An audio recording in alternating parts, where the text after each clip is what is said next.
আজকে দেখাবো আমি এগ চিলি। এইখানে আমি 6টা ডিম ইউজ করেছি আর প্রত্যেকটা ডিম আমি দুফালা করে নেব। ফার্স্টে দিয়ে দেবো আমি ময়দা, তারপর সামান্য একটু অ্যারারুট, এরপর দেবো এর মধ্যে নুন, আদা রসুনের পেস্ট আর হচ্ছে ডিম। এরপর এর মধ্যে দেবো নুন, সয়া সস, কাশ্মীরি লঙ্কার গুঁড়ো আর হচ্ছে গোলমরিচ গুঁড়ো। এবার সব কিছু মিক্স করে নেব। মিক্স করার পর ডিমগুলো চুবিয়ে তেলের মধ্যে ছেড়ে দেবো।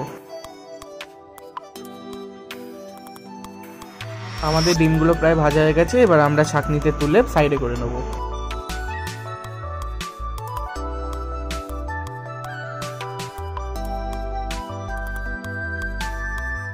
দিয়ে দেবো এর মধ্যে রসুন আর কাঁচা লঙ্কা।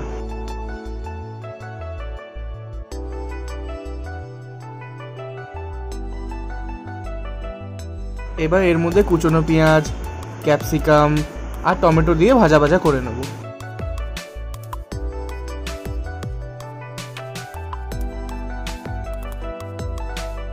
আর লাস্টে এর মধ্যে চিলি সস আর টমেটো সস দিয়ে দেবো।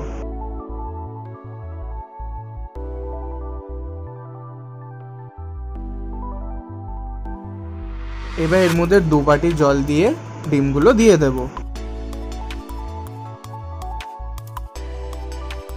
আর লাস্টে একটু ঠান্ডা জলের মধ্যে গুলে কর্নফ্লাওয়ার আর একটু সয়া সস দিয়ে আমাদের তৈরি এগ চিলি।